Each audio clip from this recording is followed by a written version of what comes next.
పశ్చిమ గోదావరి జిల్లా భీమవరం మావూళ్లమ్మ అమ్మవారు ప్రత్యేక గాజుల అలంకరణలో దర్శనమిస్తున్నారు. లక్ష్మీ స్వరూపంగా భావించే గాజులతో అమ్మవారిని అలంకరించడం ఎంతో శుభప్రదమని విశ్వసిస్తారు. ఈ వేడుక కోసం వివిధ ప్రాంతాల నుంచి వచ్చిన భక్తులు సమర్పించిన దాదాపు 4 లక్షల గాజులతో ఆలయ అర్చకులు, అధికారులు శ్రీ మావూళ్లమ్మను అత్యంత మనోహరంగా తీర్చిదిద్దారు. శ్రావణమాసం అమ్మవార్లకు ఎంతో ప్రీతికరమైనది కావడంతో ఈ దివ్యమంగళ రూపంలో ఉన్న అమ్మవారిని దర్శించుకోవటానికి తెల్లవారుజాము నుంచే భక్తులు ఆలయానికి పెద్ద ఎత్తున తరలివచ్చి క్యూ లైన్లలో బారులు తీరారు. ఇందులో శ్రావణ మాసం వేడుకలు చాలా ఘనంగా జరుగుతూ ఉంటాయి.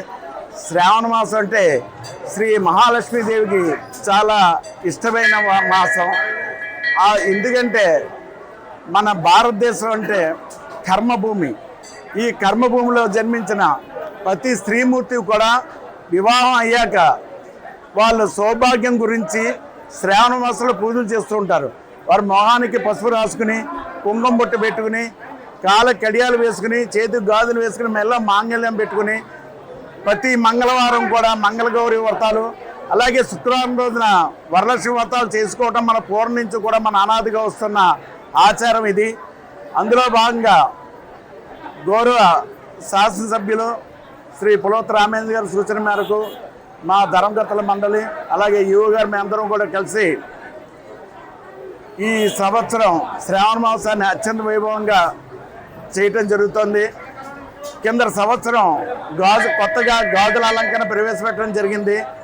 దానిలో భాగంగానే కింద సంవత్సరం ఈ శుక్రవారం వచ్చింది. ఈ సంవత్సరం కూడా ఈ శుక్రవారం వచ్చింది.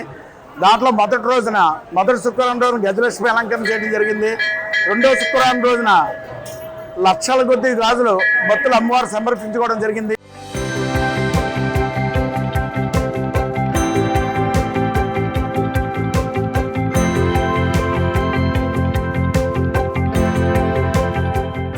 విశేష ఆదరణ పొందుతున్న ఈ గాజుల అలంకరణను 3 రోజుల పాటు ఆలయంలో అలాగే ఉంచనున్నట్లు అధికారులు వెల్లడించారు.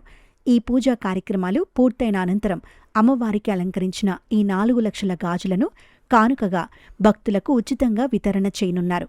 శ్రావణ మాసంలో అమ్మవారి కృప లభించడం మహాద్భాగ్యంగా భావిస్తూ భీమవరంతో పాటు చుట్టుపక్కల గ్రామాల నుంచి తరలివచ్చిన భక్తులు అమ్మవారిని దర్శించుకుని ప్రత్యేక పూజలు నిర్వహించారు.